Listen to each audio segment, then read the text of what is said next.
we're kind of loud, our culture. And the churches used to go out with speakers, loudspeakers all over the street. Here it's illegal, but in Puerto Rico it's common. And I would hear the word of God, and there was something in my heart when I was a child, drawing me to it, but I was too busy doing other things. That was funny. I remember when I used to say, "Them people are boring. They don't do nothing. Man. Everything is the same. Everything is bad. What am I gonna do?" I used to say, "Man, heaven must be boring. You can do nothing. Everybody's the same. Nobody misbehaves. Nobody."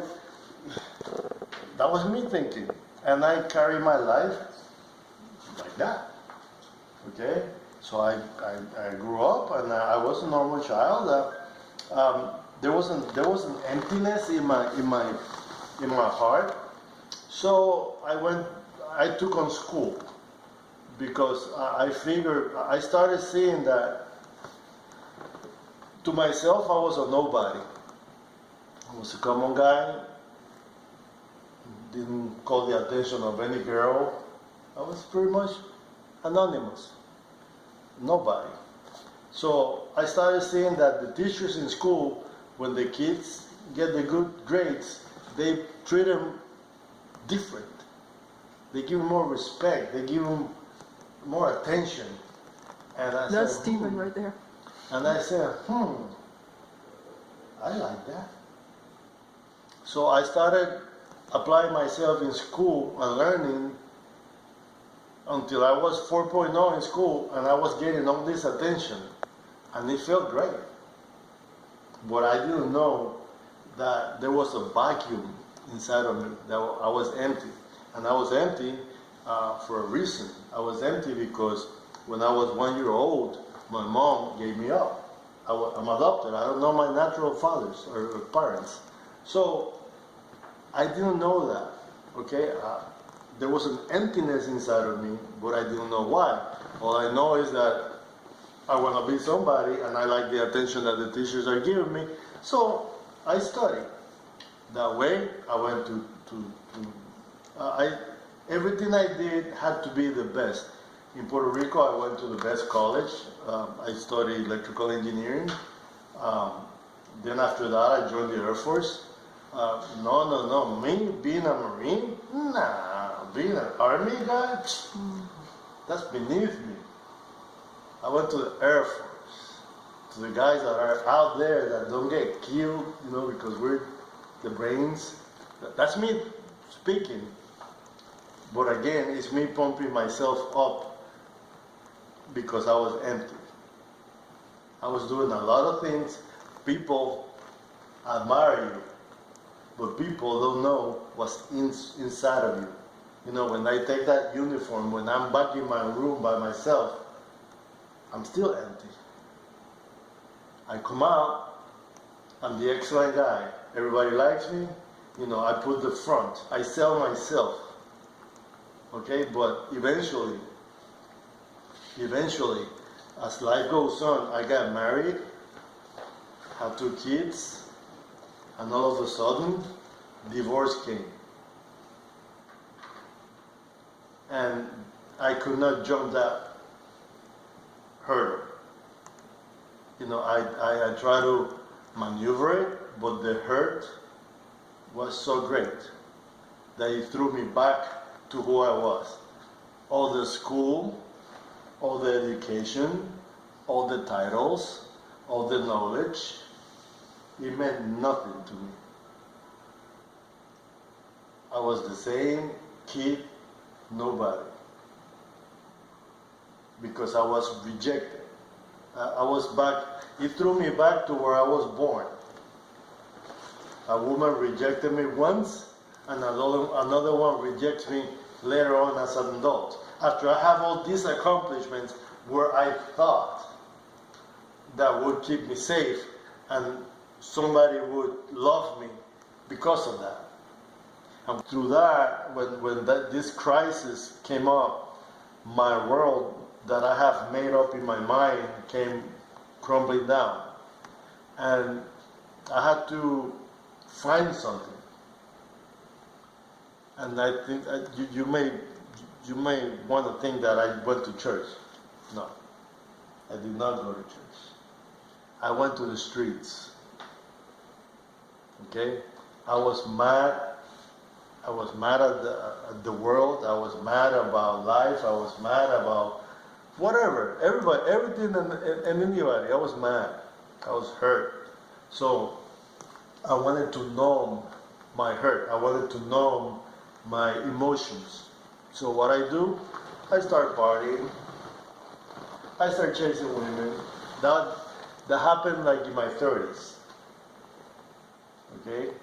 After I'm done with all the college, all the serious things, and I thought my life was going to be settled, and it wasn't. I started doing all the things that I did not do in my 20s because I was too busy doing the right things. In my 30s, I said, the hell with it. Now, I'm going to just let it all out. And I did. Party, party, party. Fun, fun, fun. Until the aggression caught up to me. And I had a relationship, and she did something, and we wrestled, we pushed each other. But obviously I'm stronger. So the police comes, and guess what? Alfredo goes to jail. Chapter 1. Okay? There I go and say, no big deal. Somebody bailed me out one night. It wasn't, everybody's, you know how it is. Hey, how is it going? It was easy, no big deal. So I didn't thought much of it. I go to jail, keeps on going, my aggression and my discomfort is still inside. I'm still busy trying to do other things, but I don't acknowledge that I'm hurt. A typical guy, how you doing? Good. You know, that's what we say. How you doing? No, I'm good.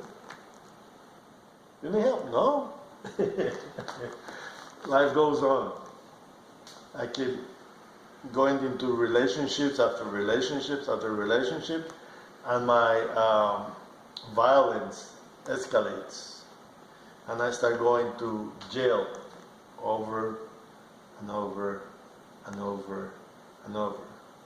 And I'm telling you, here in Orlando, if you want to go to, this is public records. You can go, Alfredo Hernandez, go to public records, and you're going to see all my mugshots. It's there. It happened 7 times, okay? 7 times. At the 7th time, I heard this voice. I don't know who it was, okay? I don't know if it was God, or I don't know if it was the enemy making fun of me. But I remember I was in my cell looking at all the other inmates, and all these conceptions that I had were coming down little by little. This voice was telling me, weren't you so great? What's Calculus 3 is doing for you now? You're here with a whole bunch of drunks and drug addicts and people that never even graduated from school. And you went to school and you think you were all that, but you're in the same spot with them. What your education did for you, it amounts to nothing. You're in the same condition. And this voice kept messing with me, and at least it made me think. It made me think to the point that this happens in my 30s, and I'm 60 and I still remember. So it made an impact on me, because in a way it broke me down. It made me human again. Because remember, I used to be an assistant executive housekeeper in the hotel business, and I used to look at the Haitian people. And if you've been in hotel business, the Haitian people are the ones that are uneducated and are the dishwashers. And I will go right by them, me, the executive in the suit, the educated guy, and I will look down at them. Okay? Because I studied and they didn't. I didn't stop to consider the condition of their nation, all the things that they have to go through, that they don't have the same opportunity that I have, that I was born in this nation and they don't. It doesn't mean that I'm better than them. It means that I was given better opportunities than them. But I wasn't thinking in those terms. I was thinking that I was better than them. Okay? Until I was in the same predicament. And then I started thinking to myself, here I am with all this education, with all these studies, and I'm in the same spot, in the same room with all these people. That means that I'm just as human as these people, and something in my heart started changing. And I started talking to them, and I started seeing that they were as hurt as I was, as broken as I was. And I started seeing something common between all of us. And I started seeing those inmates as humans, not as criminals, not as people that have done bad things in society. Because I was there with them, so that means I did bad things in society too. So I was no different. So I started getting depressed because I was going to be, since I was arrested 7 times, the same police arrested me 4 times. When the police knows you by name on the streets, it's not a good thing. And this guy knew me by name. And the 7th time when he arrested me, he said, Alfredo, now I'm going to throw the book at you. I did not quite understand what he meant. You know, I thought that he was going to throw something at me or something. But when I saw the paper that all the laws I broke, I understood what he meant. He wrote so many things in there as of I wasn't going to get out of there in a long, long time. Okay? And remember, this is the 7th time I'm in jail. At this point, I have nobody. At this point, I'm broke. 7 times in jail, you don't work, you don't have no money. No money means no lawyer. And I was guilty.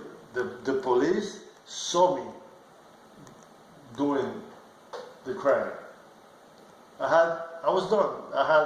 The state didn't need any witness because the police saw me.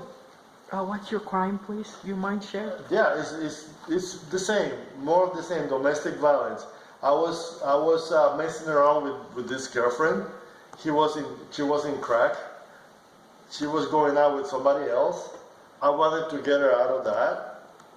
It was well-intentioned, but it was illegal. I picked her up against her will, and I was going to shove her in my car to take her to her daughter's house. But that's called kidnapping. At that point, I thought that I had the right to impose my will over somebody else, over another adult. The minute she said no, I should have said, okay, but I didn't do that. I said, no, you're going because it's good for you, so you're doing it. And that's illegal. That's called kidnapping. So I was accused of attempting kidnapping. The police saw me. I was done. What judge is going to believe me when I was in that, being accused for the same thing 7 times? So when I was in jail, I started thinking to myself, very real. I said, man, look at me. I'm skinny. I'm not big. I'm not going to be somebody's I said something else, but started with B. But I said, I'm not going to be somebody's girlfriend in prison. And I'm sure going to prison because I have no defense. So I said, I started using all my engineering knowledge, and I started looking around, seeing where I could hang myself, what pipe or what can I use, what can I devise that it will hold my weight. So I started seeing the AC dogs until I saw the sprinkler lines. And I looked at them, okay, that sprinkler line is anchored to the roof. That's gonna hold my weight, but what am I gonna use? Oh, I'm gonna cut the sheets in tiers and tie them up and use that as a rope. So I was thinking about all that when a thought came to my mind, and it was the thought of God. And at that moment, I prayed. There was no pastor. There was nobody talking to me. And I said, God, if you're real, I need you. If you come to me, I will serve you for the rest of my life. I made a deal with them. And in a few minutes, I just fell asleep. I felt sleepy. But, hey, you're in jail. What are you going to do in jail? Eat and sleep. You can't do nothing else. It's boring. Okay? So, I felt sleepy, so I slept. When I woke up, I was in the same room, in the same human predicament, but I have peace in my heart. A peace that I don't understand. It's like nothing was from wanting to kill myself to being totally chill. Like, I'm good. No worries.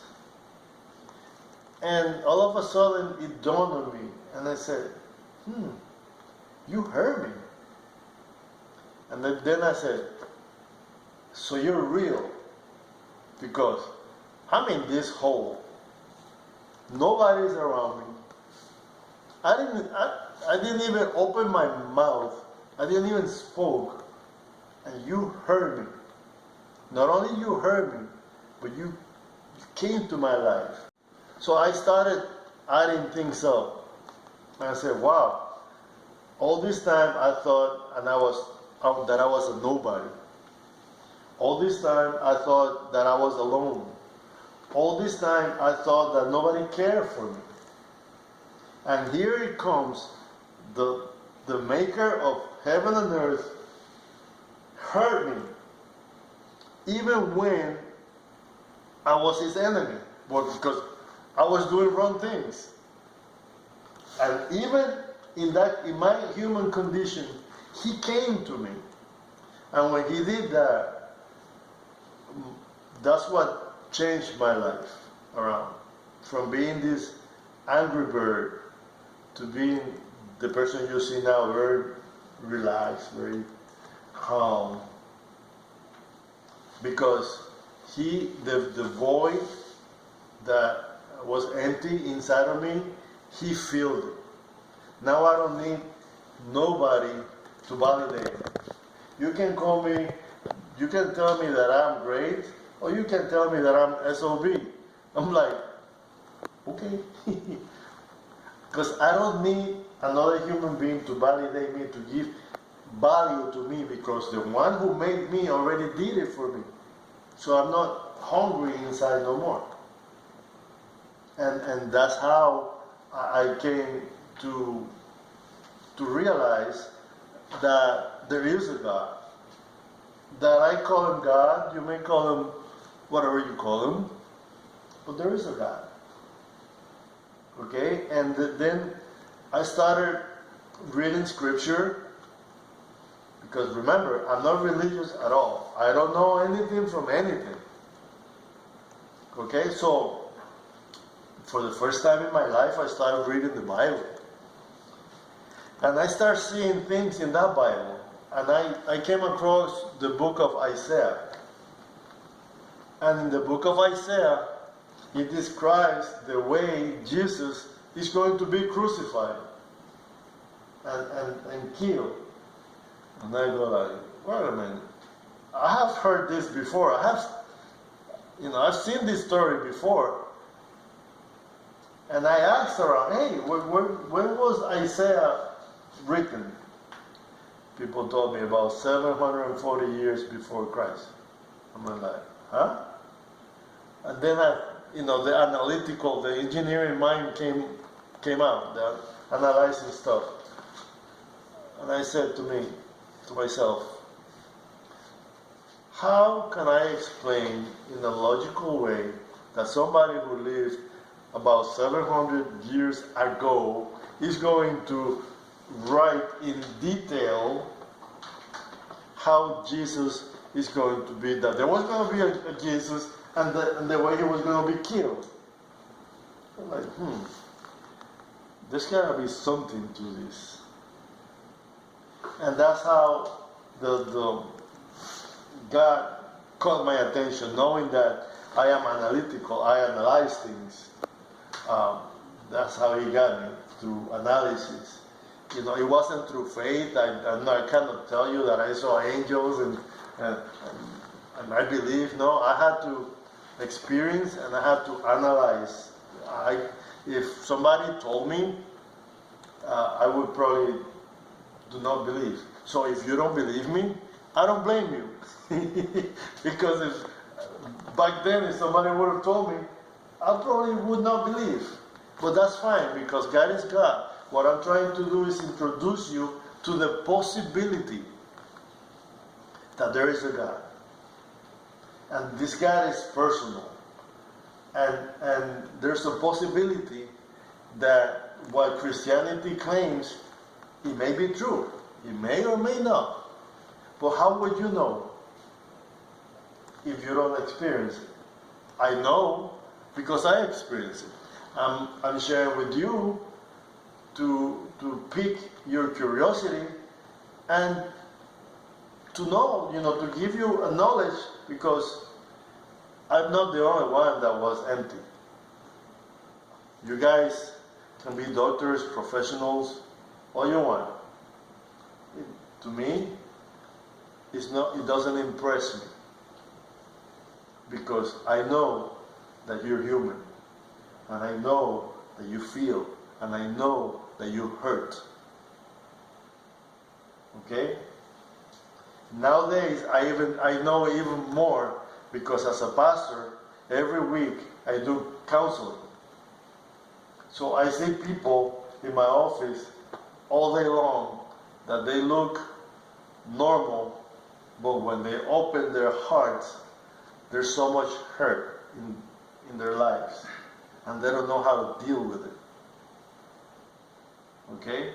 So I know that as a fellow human being, the best I can do for you is at least introduce you to the concept or the possibility that there is a God. That this story that you probably heard somehow about a Jesus Christ that was crucified to pay for our sins, what if it's true? Because that's how I approached this. I said, well, what if this thing is a false? What if it's a lie? Then I said to myself, what do I have to lose? I'll be morally correct. I'll be well behaved in society. Is that so bad? But what if it's true? I'm safe. I don't go to hell. That was my analytical approach to get to God. If I'm not gonna tell you that I felt goosebumps and I had this spiritual experience. No, I had nothing. I thought about it and I analyzed it. And the best thing I did was, even when I was doubting Him, I stayed there. And it was through time, through the years, that I started experiencing Him more and more and more and more. I remember when I was homeless. You probably, I don't know if you heard the Orange Blossom Trail. No? Good. Don't go there. Okay? It's where most of the bad stuff happens in this city. Well, I was homeless there. I was walking up and down the road. And there's a restaurant there called Charlie's. It's a Charlie's Steakhouse. People go there in a suit. Okay? I was walking right in front of Charlie's Steakhouse, and I was looking in OBT and Oak Ridge. And I was looking at a McDonald's that was on Oak Ridge, because I was going to beg for food there, because I was broke. And at the same time I was walking there, I looked at this family, the lady in a beautiful dress and the guy in a suit. Again, I did not say anything. I thought in my heart, I said, God, by then I was out of jail. Okay, I was out of jail. I had this experience with God, but my human condition have not changed. I'm not going to tell you that, oh, I was out of jail and there was people there waiting me to give me 5 jobs and my life was beautiful. No. I got out of jail. There was nobody there. I looked all around. What do I do now with my life? All I had was some knowledge of God. The only thing I knew for certain is that I don't want to go back to that life. So I was working like on these temp agencies, agencies that you go, they pay you $50 a day, and that's enough for a meal and a room. That was my transition.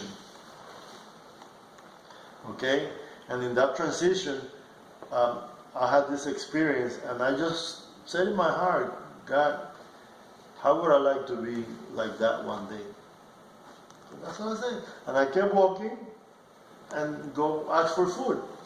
And I had to ask somebody for food, because if you go to a McDonald's and you're not on the car and you go through the window, they will not serve you, because that's for cars, not for people. So I had to ask somebody on a car to please get me something to eat. And some people did it. Years passed. I kept going to church, learning the Bible, learning the Word of God. I became a minister. I became a chaplain. Okay. One day, as a chaplain, somebody decides to celebrate us for our service. And guess where they invited us to go? Charlie Steakhouse. And guess how I was dressed? I was in my suit. I went to Charlie Steakhouse. I ate. I loved it. When I came out, this voice comes to my memory. It's not, I say voice, but it's more like a thought that talks to you. It's like your conscience talking to you. And this thought asked me, how was the food? And I talked back to my thought. I said, it was very nice. No words, just thoughts inside my head. And this thought asked me again, remember what you asked me to do? And it dawned on me because it's been years has passed, and now I'm having this experience, and I started crying. And the person that was with me did not understand. I said, "Are you okay? Is the, you have a problem with the food or something?" I said, "No. It's not that. It's that I told the person the same thing I'm telling you guys. Is that years back I was in this situation and I passed by here and I asked God to grant me this, and He did it. Years down, and then I said, I forgot about my own wish, but you didn't. It's like, what kind of God are you that I even forget about my own wishes, but you don't, and you remind me. You're so faithful. And I have had many experiences like that, and that's why I serve God today. And my best wish is that somehow, hopefully, you don't have to wait till you go to jail. And you and you touch bottom, because for as long as I had an escape, God was my last choice. Okay? I'm trying to be as real to you as possible. For as long as humanly I thought that I had another way out, I took the other way out. But when I was in jail the 7th time that I knew that I was done, that's when I remember God.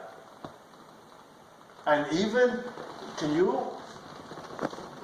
as human, if you have a friend that you try to help, and that friend disrespects you over and over and over and over and over, when that friend calls on you, you probably won't even pick up the phone. Right? As humans. You go, the hell with you. I tried to help you so many times, and now you're calling me? You throw the phone away and put the TV up. Yes or no? Sure. But that's what I did to God. Ever since I was a child, He was after me. And I was like, I'm too busy. Nah, I'll do it this way. Kept doing it until I had no other choice. And when I was stuck, and then I called upon Him, He didn't say, "You're right." No. He came to me. The King of Kings. To me? A guy like that? And then even through the process, it wasn't like a straight shot. No, it was like more like whatever. You know how oscillations work. That they, if you get this oscillation, but the next one, it starts, the energy is being spent. So less energy, less energy. I was getting more tired, and more tired, and more tired, until I go straight. But it's a process. It's a life process. It takes years. The only thing I recommend you is to stay. Stay with Him. Stick with Him. Trust Him. Don't trust your humanity. Don't trust your emotions. You're going to make a gazillion mistakes. Don't worry about it. He's got you. He's got you. You're not alone. You're not alone. Put your trust in Him. Don't put your trust in your degrees. Your degrees are awesome to do stuff in this earth, but they don't go beyond that. You can do magnificent things in this earth, but when you die, what kind of degree do you need to go to heaven? What kind of education is going to get you there? Are you going to impress the one that made everything? I went to a graduate student one time. He was in my shop, and I asked him, what's your major? I'm in postgraduate on um, physics. It was, and I smiled at him, and he said, "What's so funny?" I said, "You have to study so long to try to figure out what God did. And at the end of all the studies you do, you're going to come this short in understanding how He did everything." Now, I go to meetings as a counselor. We have people that from the different labs, like for instance, there's new medicine for bipolars. You know that the brain is an organ like any other organ. You know the brain gets sick as any other organ, right? And you should know that, to treat people with a bipolar condition, there are only so many medications you can give.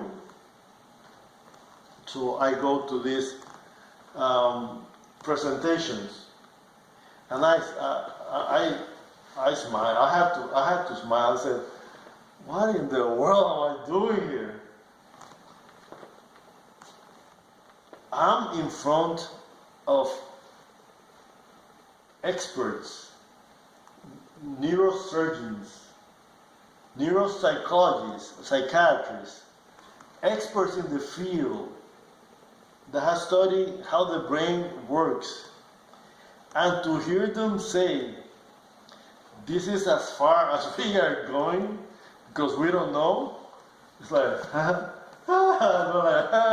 see, you can figure, we humans, we're trying to figure how God did things, but we're so short. And I get to see that. It's a privilege to me to be sitting there having dinner with all these bright people, bright brains, that at some point have to accept their limitations. And they're passionate, they want to help humanity, but they can't. Because God is God. And all I can do is try. But we are not God, and we will never be God. And He will let us know as far as He wants us to know, and that's it. And we should be happy with it. Because we need to humble ourselves and understand that, at the end of the process, we're only human. And another thing I've learned through is religion. Religion is very dangerous. What is religion? Anybody knows what? We all have religion somewhere, one way or another. Anybody knows what's religion? Any volunteers? Can you give me a definition of what religion is? In your own words? Come on, you guys are... An organized belief system. You're all bright people, so don't pretend you don't know that. An organized belief system, what else? It's a code of life. A what? A code for life. A code for life? What else?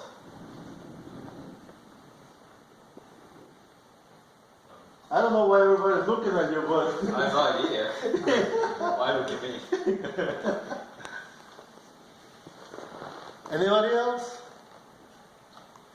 A group of people that have a belief. Okay.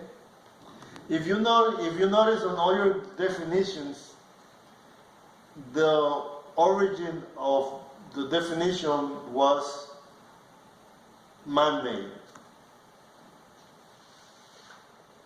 Religion, all religions, including, I'm not biased, okay?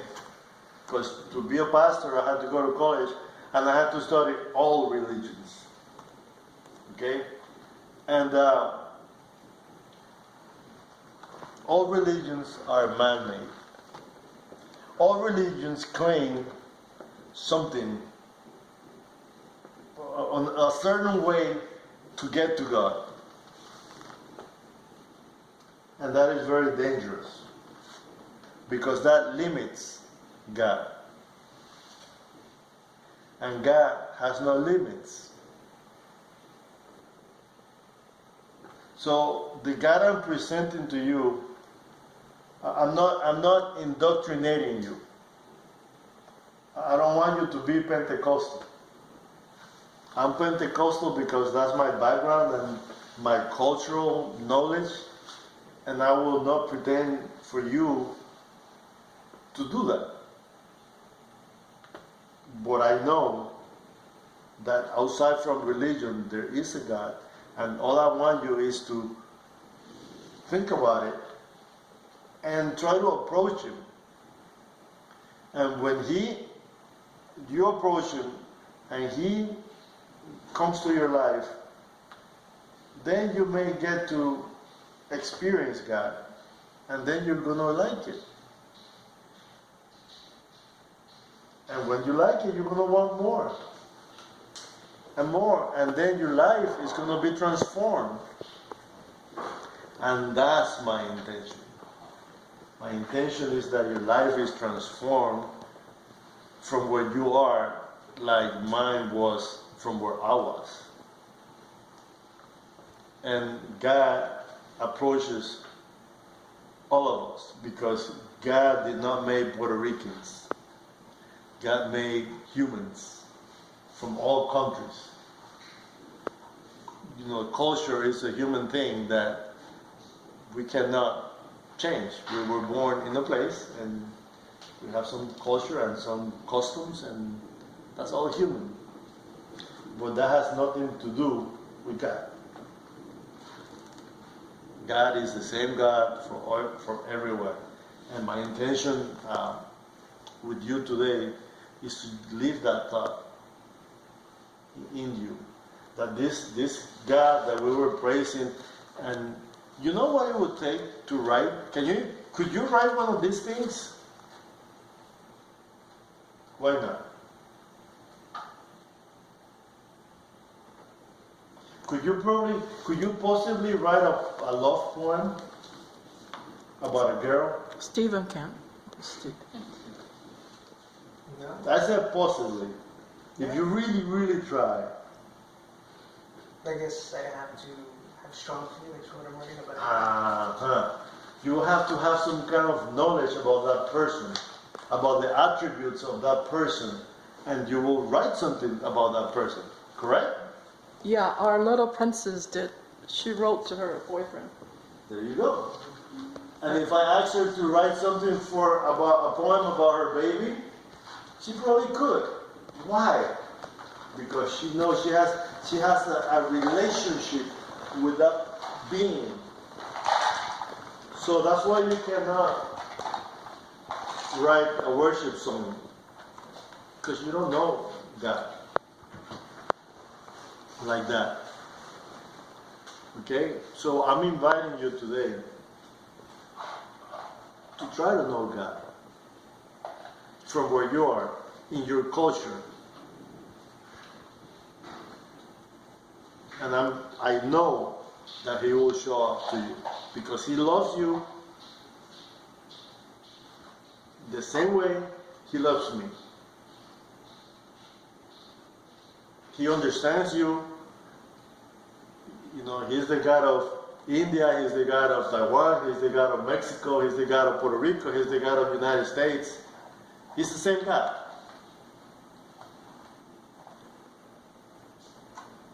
Please approach Him and go about your life with Him. I assure you. India, many gods. Yeah. But that is religion.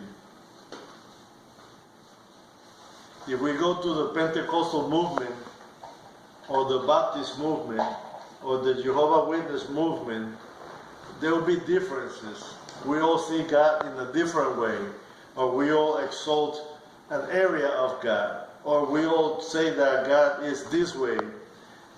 So when we do that, we're excluding everybody else. So I'm right and all of you are wrong. Does that sound reasonable? No. I refuse to believe that. I think my God is bigger than that. And that's I think that that's what's going on in the world. Even with people that say that believe God in God, we kill each other. Muslims, how can your God tell you to hate me, but you proclaim that your God is love?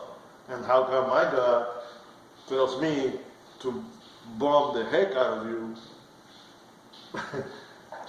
and pretend that my God is right? No. It's all religion. God has nothing to do with it. It's all religion. Politics, religion, human interest. But it's not God. God is love.